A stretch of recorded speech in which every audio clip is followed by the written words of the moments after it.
Hello and नमस्ते India. I am Shalini Jungheera from canyon foundation और अपने सभी व्यूअर्स का बहुत बहुत स्वागत करती हूँ। And today we are very glad to share that we have among us a very famous, very experienced personality of Gurgaon who is famous for using his holistic approach towards the patient care and is dealing with the very complicated cases related to pediatric gastroenterology, hepatology and so on. So Dr. Deepak Goyal is with us. Dr. Deepak Goyal, स्वागत है आपका। Hi, thank you. Please sir, introduce about yourself. So मैं doctor दीपक गोयल हूँ और जैसा ma'am ने बताया मैं एक पीडियाट्रिक गैस्ट्रोएंटरोलॉजिस्ट और पीडियाट्रिक हेपेटोलॉजिस्ट हूँ। I am working presently with Fortis hospital Delhi NCR. मैं फोर्टिस गुड़गांव में प्राइमरीली अपनी सर्विसेज देता हूँ और फोर्टिस नोएडा और फोर्टिस ओखला में भी अपनी सर्विसेज प्रोवाइड करता हूँ। और I belong to Rajasthan.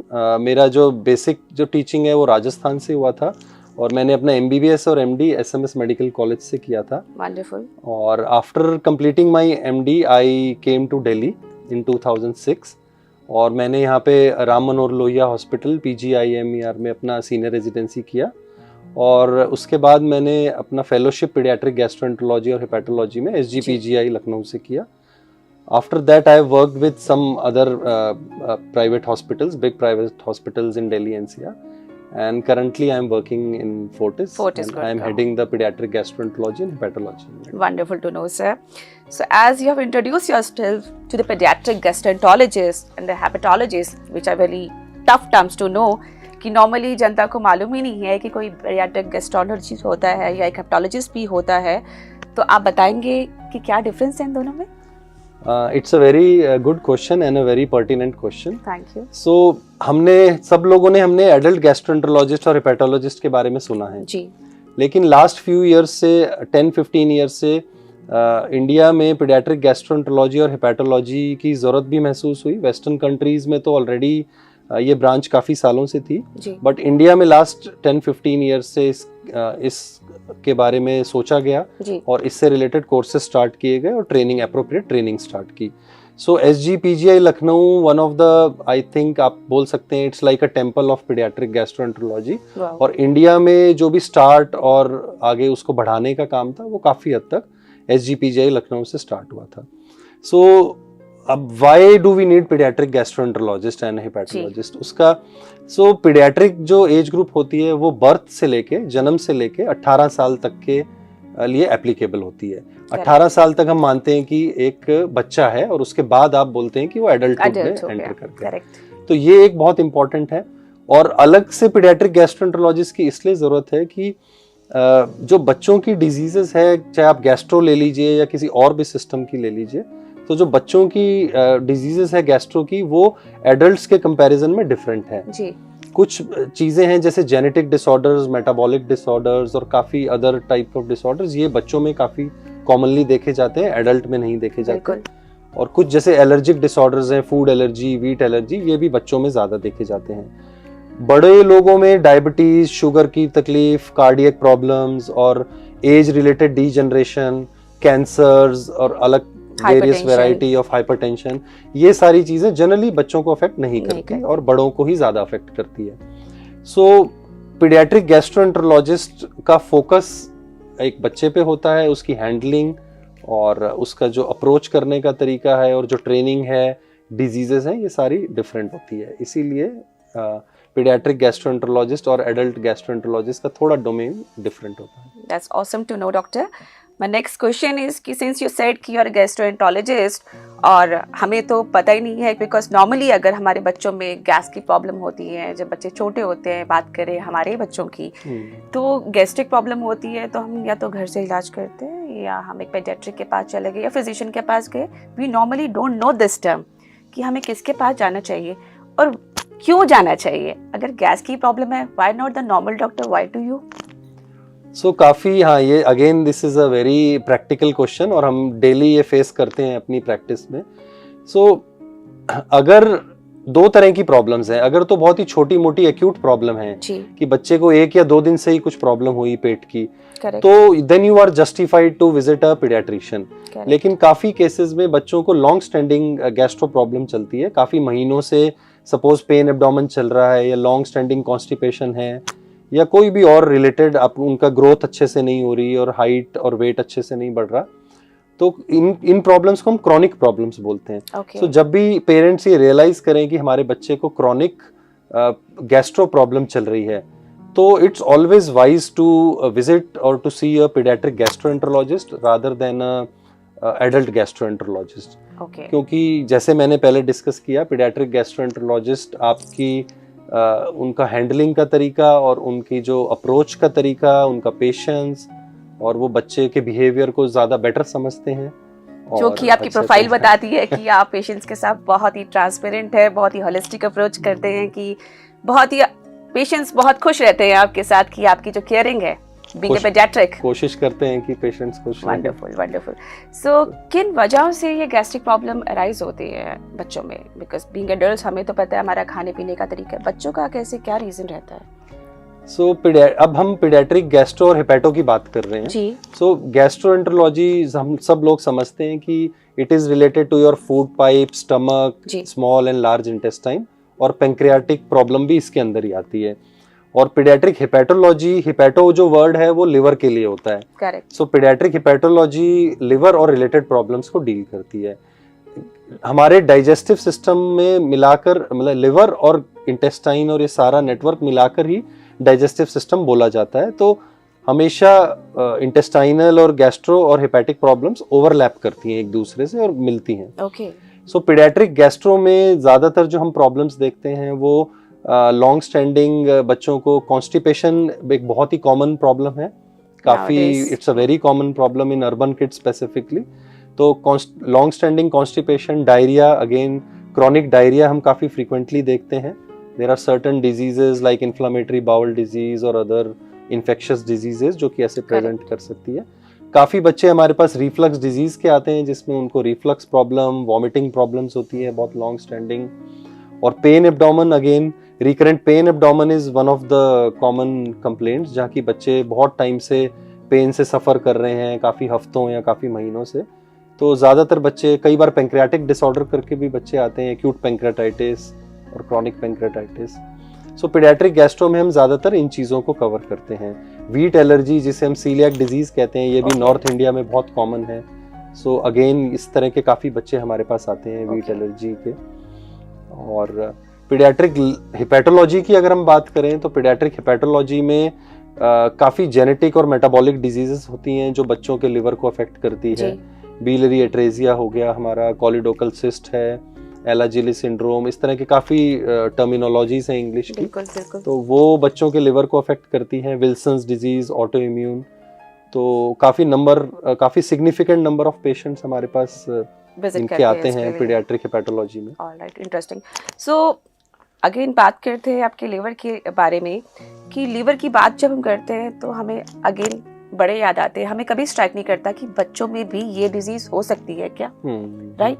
And we never think of going to visiting a hepatologist कि भी लिवर की प्रॉब्लम है। हम लोग नॉर्मली अपना इलाज करते हैं, क्योंकि एडल्ट्स तो अगेन खाना नहीं खा पा रहे हैं, या अल्कोहल इज द रीजन, या hepatitis B and C, as far as I know the terms. बिल्कुल राइट, आपने सही बोला। तो बच्चों के केस में हम कब विजिट करते हैं और कब करना चाहिए? What are the guidelines you want to give to the audience? अगर हम शॉर्ट में समराइज करें, आप again it's a very valid question. Thank you. क्योंकि ज़्यादातर जैसे बड़ों में आपने देखा होगा कि फैटी लिवर और अल्कोहलिक रिलेटेड प्रॉब्लम्स या हेपेटाइटिस बी और सी जैसा आपने बोला, अगर ज़्यादातर chunk of liver disease adult में इनकी वजह से होती है। Correct. और इसके बिल्कुल ऑपोजिट बच्चों में ये चीज़ें नहीं देखी जाती। फैटी लिवर फिर भी थोड़ा देखा जाता है, बट फैटी लिवर के कारण एडवांस लिवर डिजीज जनरली बच्चों में नहीं होती। True. और alcoholic, obviously alcoholic liver disease बच्चों में नहीं पाई जाती।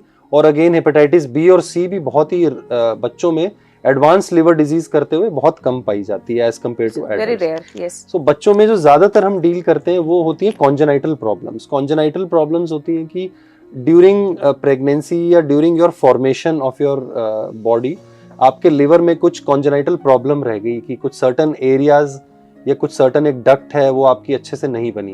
Correct. और उसके कारण लिवर में बाइल फ्लो अच्छे से नहीं हो रहा। Okay. तो कॉन्जेनाइटल प्रॉब्लम्स बोल दीजिए या जेनेटिक प्रॉब्लम भी आप बोल सकते हैं। अगेन ये डिसऑर्डर्स बच्चों में ज्यादातर काफी कॉमन होते हैं। Okay. और अगर थोड़े बड़े बच्चों की हम बात करें तो acute hepatitis like hepatitis A और ई, जो कि गंदे पानी या कुछ खाने वगैरह से होता है, लैक ऑफ हाइजीन, ये बहुत कॉमन है एक्यूट हेपेटाइटिस। और इसके अलावा कुछ chronic liver disease like Wilson's disease, auto immune disease, drug induced liver disease जैसे कि ट्यूबरकुलर ड्रग्स के कारण या कुछ और ड्रग्स के कारण, सो इनकी वजह से लिवर डैमेज के काफ़ी केसेस हमारे पास आते हैं। Okay. So next, like I want to ask you, Dr. Goyal, what is fatty liver and what is chronic liver? Fatty liver disease जैसे कि हम एडल्ट्स में काफ़ी कॉमनली देखते हैं। फैटी लिवर डिजीज है कि जब भी आपकी बॉडी में, अगर हम सिंपल टर्म्स में बात करें, तो जब भी आपकी बॉडी में एक लिमिट से ज़्यादा एक्सेस फैट डिपॉजिट होगा।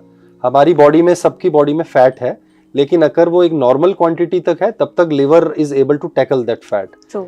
अगर आप बहुत एक्सेस कार्बोहाइड्रेट्स या एक्सेस फैट ले रहे हैं अपनी डाइट में, तो वो जितनी आपकी बॉडी को नीड है उसके जो एक्स्ट्रा वाला कार्बोहाइड्रेट या फैट है वो आपकी बॉडी में इन जनरल डिपॉजिट होगा, एब्डोमेन में, थाइज में, अलग टिश्यूज में। सो लिवर को भी उसका बर्न झेलना पड़ता है और काफी हद तक फैट लिवर पे डिपॉजिट होता है। Okay. सो उस जब भी एक सर्टेन अमाउंट से एक्सेस फैट लिवर पे डिपॉजिट होता है तो हम उसको फैटी लिवर कहते हैं। और सबसे बड़ा जो प्रॉब्लम है फैटी लिवर का, इंडिया में आजकल इसके केसेस बहुत बढ़ते जा रहे हैं। जी. वेस्टर्न वर्ल्ड में तो ऑलरेडी ये बहुत केसेस थे। सो फैटी लिवर ग्रेजुअली आपके लिवर को धीरे धीरे अंदर खोखला करता है और धीरे धीरे आपको लिवर को डैमेज करता है over many years. So you have to be very careful with fatty liver. So jaundice की बात करें, is jaundice also promotes fatty liver या liver disease? क्या लेके जाता है इसकी तरफ? हाँ, अगेन ये भी एक बहुत ही प्रैक्टिकल क्वेश्चन है और बहुत ही कंफ्यूजिंग क्वेश्चन है। ज़्यादातर लोग जॉन्डिस को एक डिजीज समझते हैं। मतलब जॉन्डिस हमें we should be very clear कि जॉन्डिस एक सिम्टम है जी. जॉन्डिस एक लक्षण है, ये एक डिजीज नहीं है। जैसे Yeah. कि जैसे किसी बच्चे को फीवर है तो fever is a symptom. Yes. Fever के पीछे वो टाइफाइड भी हो सकता है, मलेरिया भी हो सकता है।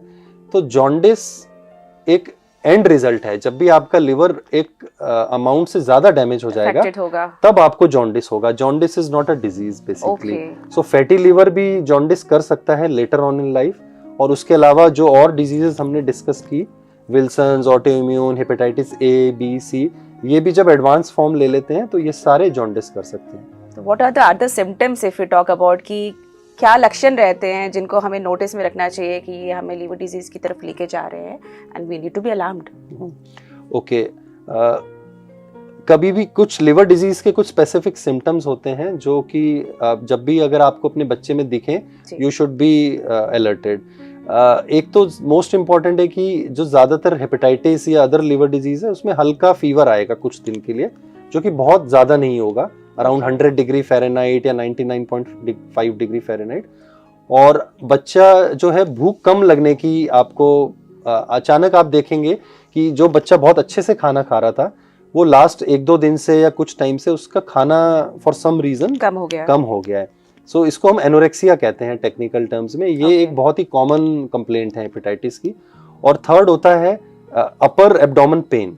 जो हमारा लिवर है वो राइट अपर क्वाड्रेंट में सिचुएटेड होता है जी. तो जब भी लिवर में कुछ अफेक्ट होगा या लिवर स्वोलन होगा तो वो पेन करेगा। तो ज्यादातर लोग राइट अपर एब्डोमेन डिस्कम्फर्ट या पेन की कंप्लेंट करेंगे। Okay. और अगर लिवर ज्यादा अफेक्टेड है तो अगेन जॉन्डिस देखने को मिलेगा आपको।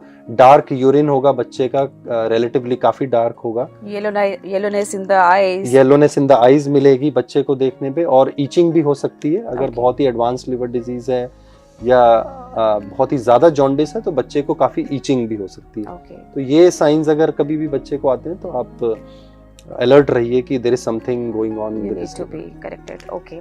So what are the treatment plans कि आप कैसे डायग्नोज करते हैं अगर ये चीज़ें हो गई, but we need specific test to do it to clarify कि हाँ या तो ये लिवर का प्रॉब्लम है या आपका गैस्ट्रो का प्रॉब्लम है। How you diagnose it? What the test? तो मोस्ट इम्पॉर्टेंट जो है सबसे इम्पॉर्टेंट जब हम बच्चे को अप्रोच करते हैं जी. तो most important thing is a good clinical history और फिजिकल एग्जामिनेशन। Okay. हम पेरेंट्स के पास उनको बिठा के काफ़ी टाइम्स, जब भी पेशेंट फर्स्ट टाइम हमारे पास आता है तो हम उसको आराम से काफ़ी देर बिठा के हम वी ट्राई टू एलुसिएट कि वो किस तरह से उसकी डिजीज स्टार्ट हुई, उनके सिम्टम कैसे बढ़े और अभी क्या उसका स्टेटस है, एग्जामिनेशन वाइज क्या क्या फाइंडिंग है। तो अच्छी हिस्ट्री और अच्छे फिजिकल एग्जामिनेशन से हमें काफी हद तक पता एक चल आइडिया जाता है। मिल जाता है कि ये लॉन्ग स्टैंडिंग लिवर डिजीज है या एक्यूट प्रॉब्लम है, किस हद तक लिवर डैमेज है, और उसके अकॉर्डिंग हम अपने अप्रोप्रिएट ब्लड टेस्ट होते हैं, बहुत वैरायटी ऑफ ब्लड टेस्ट होते हैं, अल्ट्रासाउंड या सीटी स्कैन, कभी कभी हमें एंडोस्कोपी करनी पड़ती है। जी, so as per the clinical history and examination हम डिसाइड करते हैं कि क्या पैनल ऑफ टेस्ट लेना है और बच्चे को कैसे अप्रोच करना है, because there are thousands and hundreds of test available. Okay, but normally we start with the blood test. We start with the blood test and basic ultrasound. But क्या blood test करना है या वो बच्चे के condition पे और उसकी प्रेजेंटेशन पे depend. Okay. Since you have gone through your profile and we noticed कि you are also expertise in liver transplant, तो मैं जानना चाहूँगी कि बच्चों में liver transplant जो है वो स्टेज कब आती है? Okay, again it's a very important question. And liver transplant, जैसे I am a pediatric hepatologist. Yes. So pediatric hepatologist is incomplete without a liver transplant center or a liver transplant facility. Correct. क्योंकि जब भी हम बच्चों की liver disease handle करते हैं, जी, तो जैसे मैंने बताया जो क्रॉनिक लिवर डिजीज होती है बच्चों की, जी, बहुत ही लंबे समय से चल रही है, वो धीरे धीरे आपके लिवर को ओवर मेनी ईयर्स या मेनी Deteriorate मंथ्स करती है। वो आपके लिवर को डैमेज करती रहती है। Correct. और एक सर्टन एक टाइम आता है जब आपकी लिवर डिजीज इतनी एडवांस हो चुकी है कि liver is not able to sustain its function and physiology. क्योंकि लिवर हमारी बॉडी में, I would say it is one of the most important organ, क्योंकि जो भी आप खा रहे हैं, जो भी आप एनर्जी अंदर कंज्यूम कर रहे हैं, कार्बोहाइड्रेट, प्रोटीन, फैट्स, वो सारा liver is a factory for that. वो सारा लिवर ही प्रोसेस करता है। Okay. इसके अलावा लिवर आपकी बॉडी से टॉक्सिन्स को रिलीज करता है, जो आपकी बॉडी में अमोनिया जनरेट होती है, उसको वो यूरिया में कन्वर्ट करके नॉन टॉक्सिक करके आपकी बॉडी से रिलीज करता Basically है। filtration of the body. Filtration. Liver has I think more than, I would से मोर देन 150 या 200 फंक्शंस। बहुत बहुत ज्यादा फंक्शंस होते हैं लिवर के। सो जब भी एक स्टेज आ गई, हमें लगा कि बच्चे को एग्जामिन करके या अप्रोप्रिएट ब्लड टेस्ट या अल्ट्रासाउंड या रेडियोलॉजिकल टेस्ट करके हम ये डिसाइड करते हैं कि अब इनकी लिवर डिजीज बहुत एडवांस हो चुकी है और he will not be able to sustain without a Okay. New liver, तो हम उनको लिवर ट्रांसप्लांट के लिए मेंटली प्रिपेयर करते हैं। Okay. अब लिवर ट्रांसप्लांट इंडिया में लास्ट, मैं आपको बताऊं, अगर पीडियाट्रिक लिवर ट्रांसप्लांट लास्ट 15 साल में इंडिया में बहुत ज्यादा इवॉल्व हुआ है। Okay.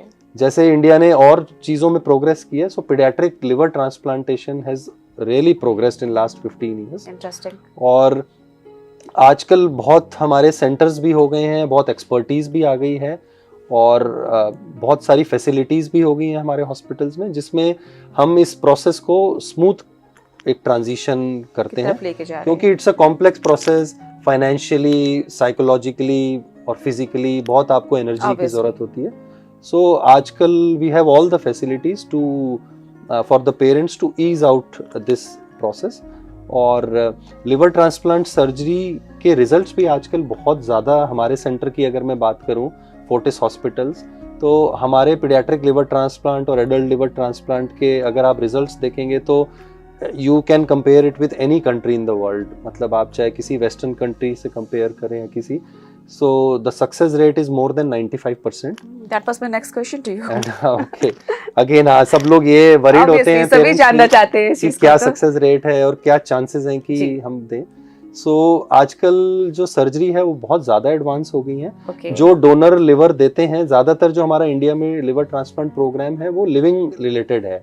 लिविंग रिलेटेड का मतलब कि फैमिली का कोई close member, preferably same blood group का, वो अपना एक सर्टन पोर्शन ऑफ लिवर बच्चे को डोनेट करता है विलिंगली। Correct. सो डोनर सर्जरीज भी आजकल बहुत ज़्यादा एडवांस हो गई हैं और प्रैक्टिकली जो लिवर डोनेट कर रहा है उसको कोई रिस्क नहीं है। और आजकल डोनर सर्जरी लेप्रोस्कोपिक भी होने लगी है, laparoscopic donor हेपेटेक्टोमी।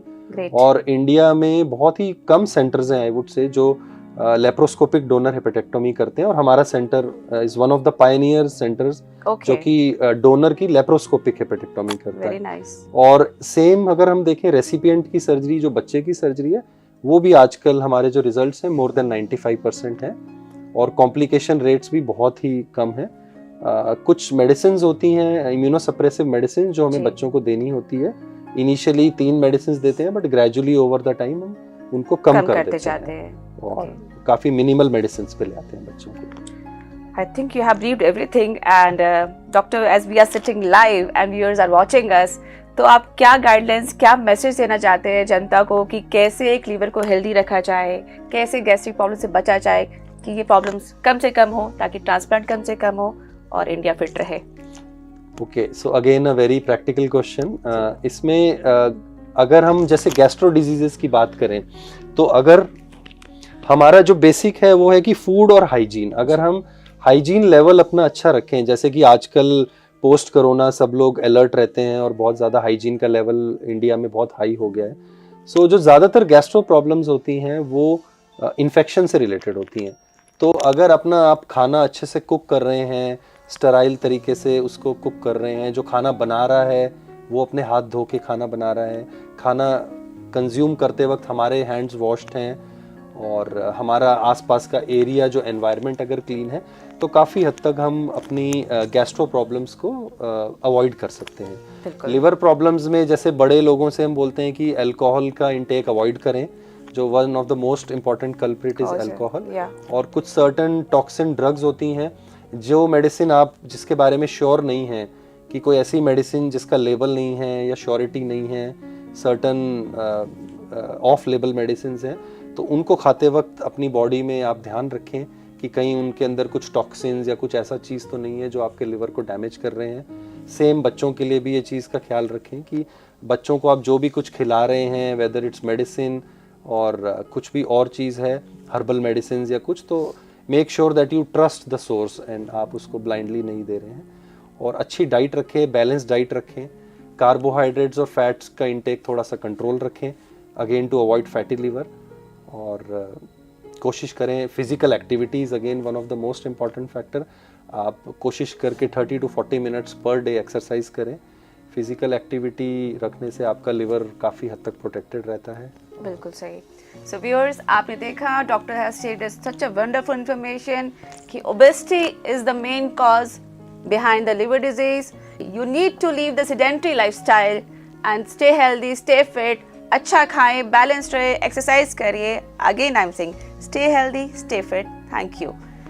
So anything you want to convey for the Canvin team, doctor?